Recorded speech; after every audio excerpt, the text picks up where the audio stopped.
This afternoon, Ukraine's president said that Russia would have to carpet bomb the Ukrainian capital and kill its residents if it wanted to take the city. There's continued to be heavy shelling in Mariupol, where the city's deputy mayor pleaded for people to be allowed out and for aid to come in. President Zelensky has demanded the release of Melitopol's mayor, saying that CCTV footage showed him being kidnapped by Russian soldiers. Fighting near Kyiv has intensified, with Russian forces said to be edging closer to the capital.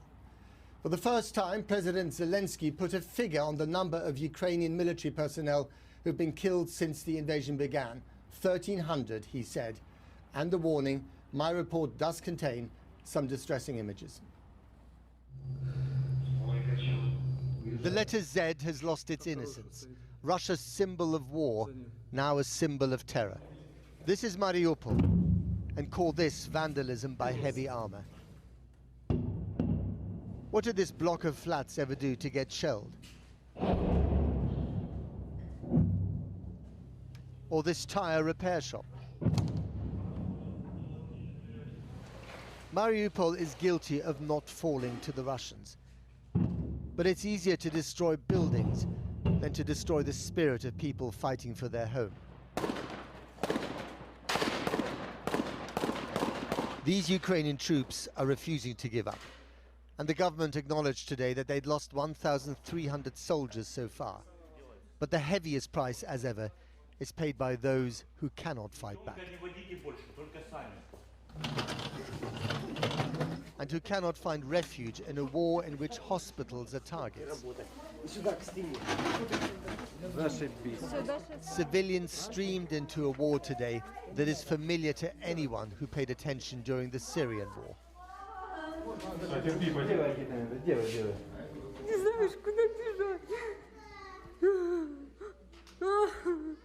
Anastasia is inconsolable. She lost one of her children in the shelling. Пришли к брату. Все вместе. Что мне так страшно было. Спустились в подвал с детьми, женщины с детьми спустились в подвал. И прилетел снаряд во двор. Нас засыпало в погребе. Двоих детей. Они спасли. What words can do this justice?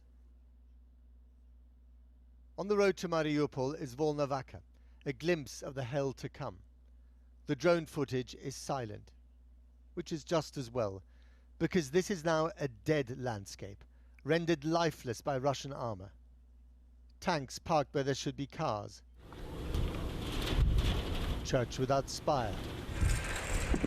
Bathtub as a fire pit. To the victors, the spoils. The longer it takes Russia to occupy parts of Ukraine, the more it turns all this uninhabitable. An act of vengeance for a war not going to plan, but by no means lost. This was Russian government footage of troops near Kyiv. One wonders what they've been told with their orders. Is it to wrong the rights of a Russia more sinned against than sinning? Do they really feel like victims of Western aggression? What do they truly think they're fighting for in the unwelcoming fields of Ukraine? Or, for that matter, dying for? We don't know where or how Senior Lieutenant Denis Sokolov died during the war that Russia still calls a special military operation. But in the city of Perm, his home, he leaves behind a wife and 2 children, one of them just a few months old. A family who, at this moment, will probably feel the same pain as their Ukrainian counterparts.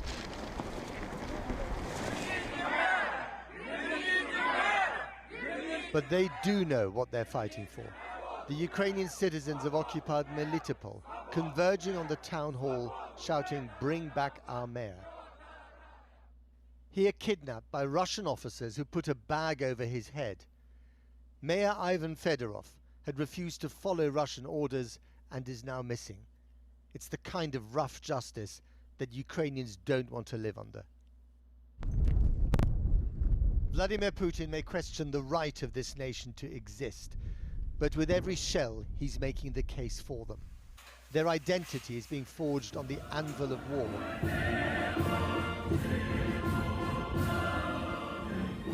And sung by the opera company of Odessa, a city preparing for a siege.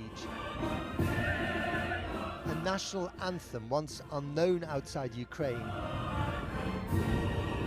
is now ringing in the world's ears.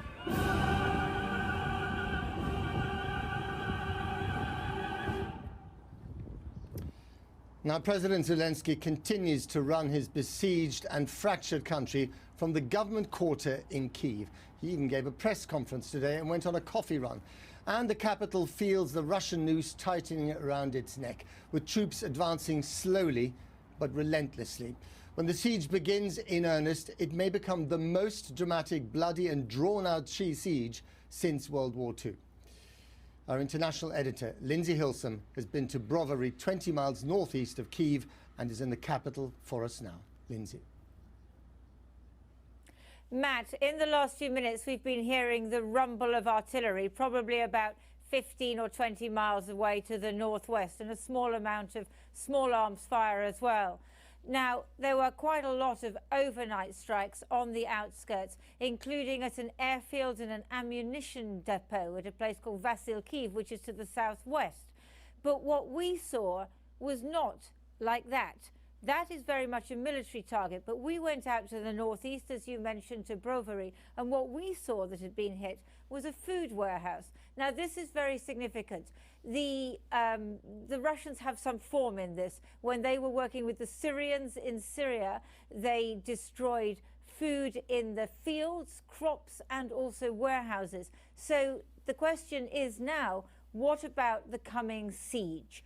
Are they really trying to make that even harder for civilians? Because civilians in the city, what will they need if the city is surrounded? They'll need heat, they'll need light, they'll need water, and they will need food.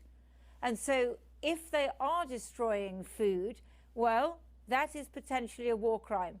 And I think that what we saw today raises many questions about Russian tactics. A Russian missile killed the family in this car on day one of the war. The wreckage is now part of a checkpoint on the road northeast out of Kyiv, next to all the signs of the normal life that they and others used to lead. We drive north past apartment blocks. If the Russians come down this road, maybe snipers will take aim from the windows. We're following the car of a member of the Ukrainian parliament, heading towards a pall of smoke, site of a Russian attack in the early hours of this morning. The strike hit a warehouse complex just outside the dormitory town of Brovary. Electronics in one part, foodstuffs in the other. From here, food is taken to Brovary and to Kiev.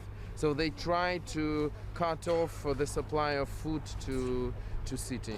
So you don't think this was a stray missile? No, because it was like, it was also Grads, also missiles, so it was like several types of... So it was targeted? Yeah, it was targeted on this, definitely.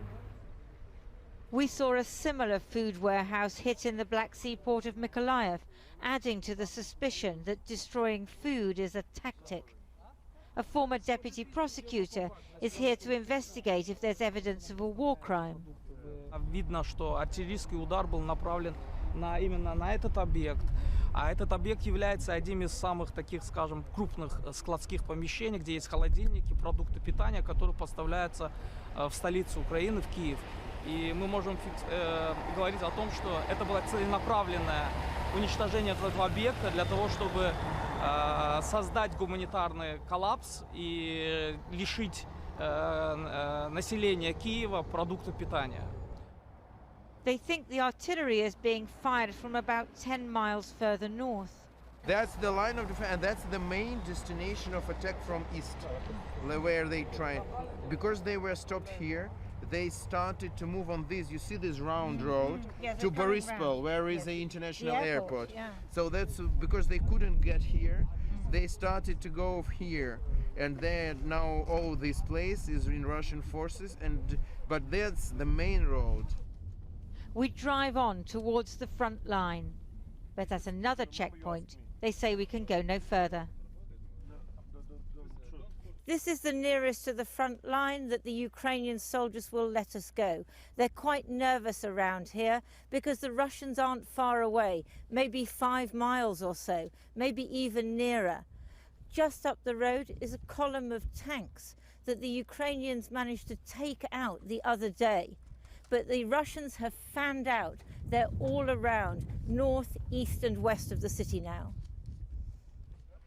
In the last 8 years, training and weaponry supplied by Western countries have transformed the Ukrainian military. More is coming all the time, but is it enough? When I see that Western representatives are saying we don't want to escalate, so we have a full-scale war here. And if we can, our Western allies are helping us and providing us with Stingers, with Javelins, why can't they provide us with aircraft? It's the same. The Stinger can down the aircraft and the fighter can down the aircraft, no difference. We're not asking for boots on the ground. We're not asking for pilots in the skies. We just ask for weapons, aircrafts, things like this to help. We head back south towards the city. Still protected, still supplied with food, still sustaining 2 million people. But for how much longer? Lindsay Hilson reporting. Now, the Russian intelligence service, the FSB, is a successor of the notorious KGB and was headed by one Vladimir Putin in the late 1990s.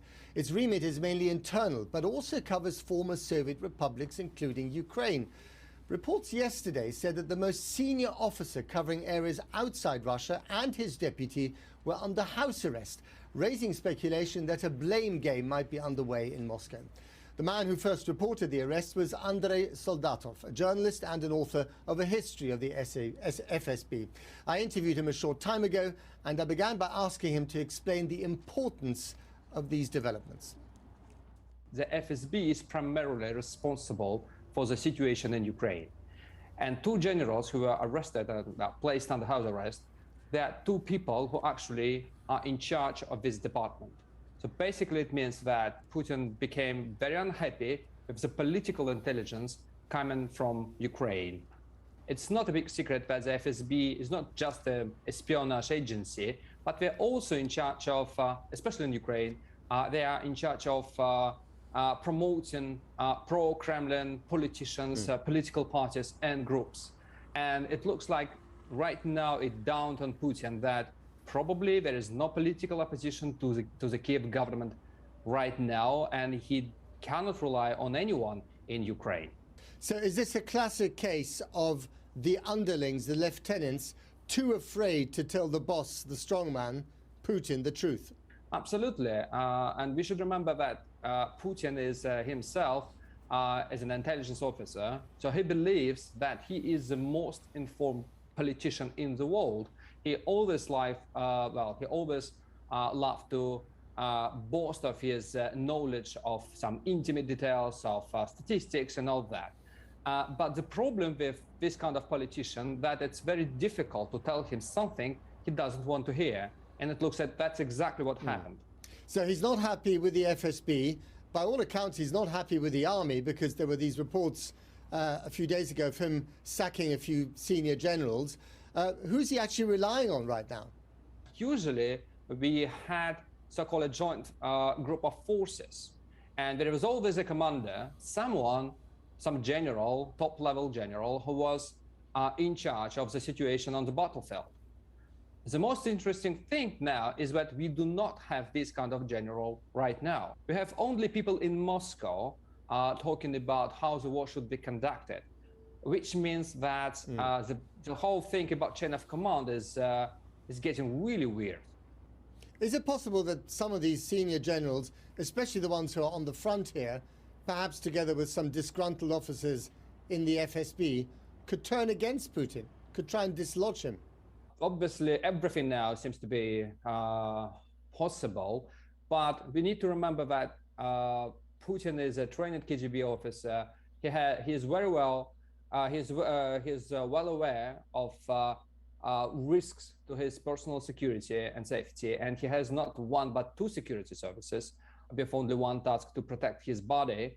And he sometimes he claims that actually he survived 12 or 13 attempts on his life. So I think he took precautions, and he's ready for that. And what do you think he wants out of this, and how far is he prepared to take it? Well, the biggest problem of Putin is that his way of getting out of troubles is always to escalate. He is a guy who is known to know how to escalate. We got into Russia got into trouble in Donbass because of Crimea, and we got Crimea because of the Maidan revolution. It's always like that. So my biggest fear that Putin might decide at some moment that his way out now is to escalate again and to try something somewhere else. Like where? Well, they have several countries where you have some ethnic Russian minorities. I would be extremely worried about Moldova The Baltic right now. republics. And the Baltic Republic, and of course you have the Black Sea, and you have lots of NATO warships which might be targeted for some attacks. So there are some ways to escalate and stopping short of causing a real war with NATO. But finally, if you're a betting man, do you think he will take this to the next level? I think unfortunately right now it looks like that. I think now he doesn't see any way to de-escalate and get back to normal. I don't think that's actually possible right now. Maybe we need to wait for some weeks when the sanctions finally hit Russian economy, like it could happen, but not now. Well, that's depressing. Andrei Soldatov, thank you very much. Thank you.